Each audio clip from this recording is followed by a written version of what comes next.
Our inevitable response is to ask, how can merely being aware of the problem solve anything? So if I'm suffering from anxiety or if I'm suffering from OCD, how can merely being aware of the reality of that situation, help me? And that's pretty much an inevitable response. And it's like, well, obviously, we don't believe that something which isn't a doing can help us at all. We have no time for anything that isn't a doing. We want some muscular form of doing to resolve the problem, not merely being aware, because being aware sounds kind of weak and ineffectual somehow. But on the other hand, we can come round to seeing that maybe doing isn't as muscular as we might have thought it was. And we can also come round to seeing that maybe being aware isn't so wimpish and feeble as we might have thought it was. So suppose I do have some mental health condition and I've been trying to do something to improve the situation for a long time. So after a long time, and I really mean long time, not just a matter of a few months, I get to learn that doing doesn't do a damn thing. It's that my mind doesn't want to learn that, my intellect doesn't want to learn that, but I learn it all the same. I learn it in my bones. And eventually I'll get to the point where I have learned it. I will know that doing doesn't do a damn thing. Now, all around me are people who aren't suffering from that particular mental health condition or any other mental health condition, and they haven't learned it. They're still ruled by their intellect. And so they will say to me, oh no, doing will work, which is really sabotaging the whole process of learning, of course. I should really just listen to my own learning and not to them, because they don't know, they haven't learned that lesson yet. Maybe they never will, but that's their business. So life itself corrects us if we're willing to listen. And it's like, no, doing isn't so great after all, no matter how fantastic it might sound. But even so, we can say, well, how does being aware of the problem help? And then we'd also say, probably, but I am aware of the problem. I'm acutely aware of it in great detail, and that has never helped me yet. So that's another thing that is pretty much an inevitable response. But this isn't awareness. I mean, if I were to say that, but I'm already aware of it, that isn't true. I'm not aware of it. I'm suffering from it. I think I'm aware of it, but I'm not aware of it. It's impossible to be aware. It's impossible for me to be aware of my suffering, my mental health condition. Say it's OCD. Just as long as I am clinging on some level, maybe not a conscious level, to the belief that I can successfully resist it or successfully control it. And this belief that it is possible to have successful resistance or successful control is phenomenally deep-rooted. And so even if I know from long experience I can't control my anxiety to go away or my OCD to go away, how could I do that when OCD is controlled? I still have a residual belief that somehow I ought to be able to, or it ought to be possible. And this belief is combined with the lesson that, well, it's not working for me anyway, but it still ought to be possible. So then the combination of those two things, the belief that it ought to be possible and the belief that, or the awareness that it isn't possible for me, make me jaded, bitter down on myself. I internalize the blame, generally speaking.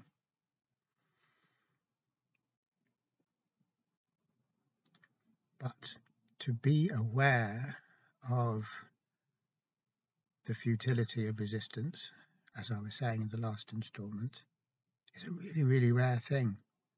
It's not like, oh God, this isn't working for me. It's the pristine awareness that this can never work for anyone, and will never, and could never, and should never work for anybody.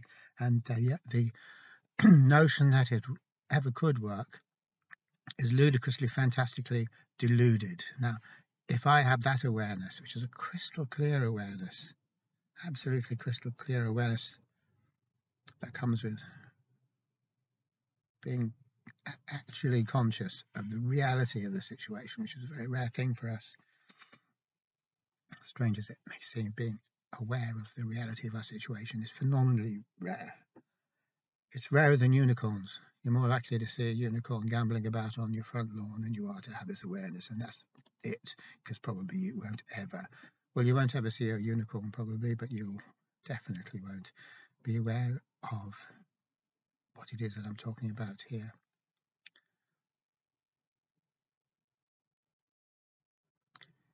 In current Western mindfulness, it's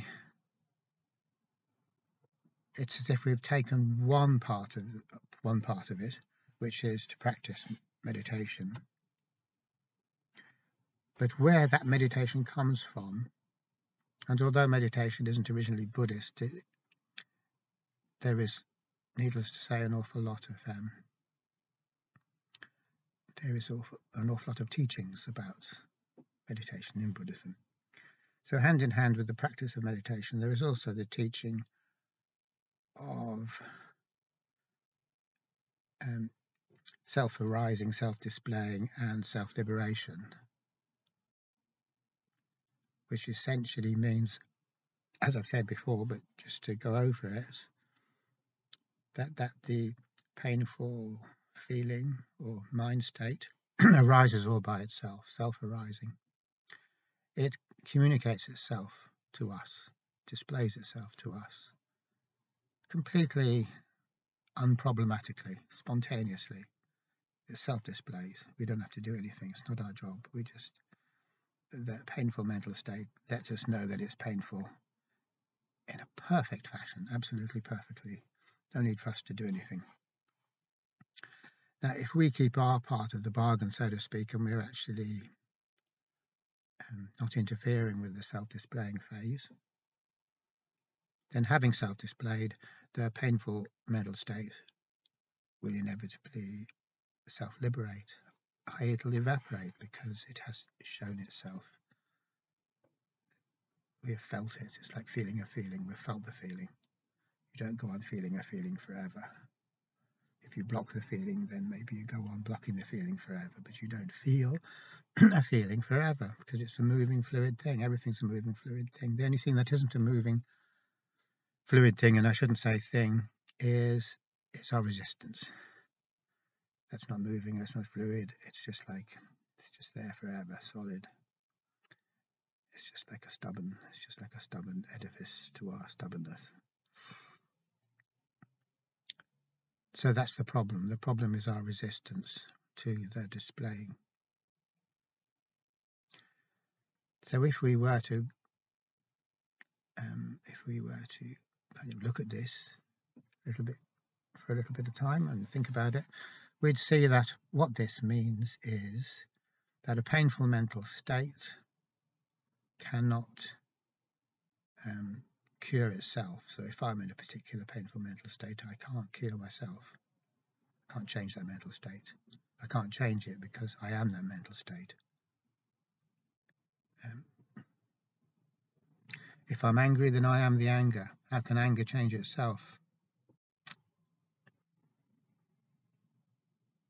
Anger can only be anger. And everything that happens on the basis of the state of anger is consistent with anger from beginning to end.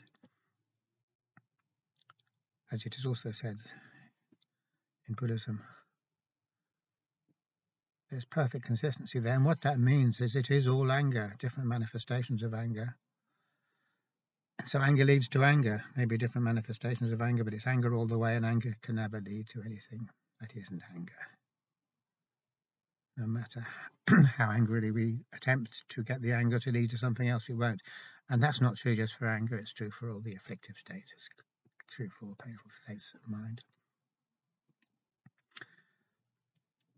Now, we don't focus on that too much. We don't seem to like that very much.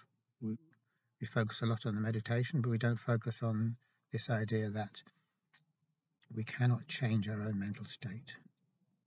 We don't focus on that. But it would be really, really helpful to us, of course, if we were to focus on that. So supposing I'm sitting here and I become aware, truly aware, not just as an intellectual concept, that it is totally, totally impossible for me to change my mental state. With that full-on awareness, the consequence is that not only do I stop trying, and actually I may not stop trying, but more importantly, I no longer believe in my trying. It's purely a residual reflex. I'll keep on trying to change my mental state, but that awareness is there. So the heart has gone out of my purposeful striving. I know it's just a meaningless reflex. I know it's futile. I've got awareness of the futility of resistance, and that's in this case. So because I've got this awareness, I'm no longer investing in my striving, in my trying, in my resisting. I no longer believe in it. I no longer believe in it at all. It's like no longer believing in Santa Claus. I no longer believe in that myth.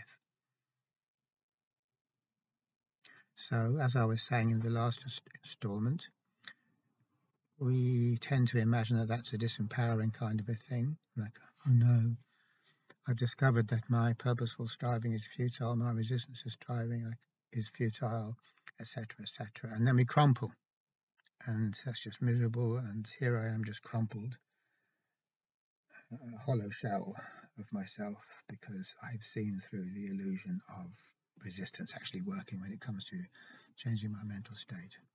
But in actual fact, that doesn't happen at all. And the reason it doesn't happen too is because this awareness of the futility of resistance is actually an awareness of something that's true. It's an awareness of a real thing, rather than an awareness of a mind-created fiction, which is what we're usually aware of. And what we usually put all our money on is mind-created fictions and our own particular, bizarrely unrealistic way of seeing the world. That's what we usually kind of put all our bets on. When I actually see something that's true, that's gloriously empowering. Now, the only way it wouldn't be empowering is if, supposing I were to say, okay, here is something that is true, and I'm seeing something that's real, but reality itself is all screwed up. So I'm seeing a screwed up thing, therefore I'm going to be depressed. Now, in that case, yeah, seeing reality will be the final blow. But that's only if reality itself is a screwed up thing. So how likely is that? Now, of course, it's very possible, likely, that I might have this idea that life or reality is a screwed up thing. But in time, when we do have this perception, in time we do come to realize that it's not reality that's screwed up, that reality works perfectly, or life works perfectly. It's just our own screwed up way of looking at things, that we are screwed up, kind of. Our way of looking at things is screwed up, not reality. We're seeing it all wrong, and that's causing all the problems. Now, that's really a hell of a lot more likely than reality being screwed up. What's more likely? Reality itself is a dysfunctional thing, or my way of relating to or understanding reality is dysfunctional? What's more likely? So that's the thing that happens. So when I'm aware of the actual reality of itself, that's a very that's a natural situation. That awareness is natural and it is true, and it brings huge liberation, because all the trouble doesn't come from reality, it comes from me trying to control reality. If I'm able to see reality, there's a bonus to that. It's hard to prove that, because we could always argue that there isn't a bonus to seeing reality and we're best off avoiding it as much as possible. But as I was just saying, it's not too hard to realize that it isn't that way around at all. So when I do have awareness of the natural order of things, the way things actually are, which means the way things work, this is not a disempowering thing.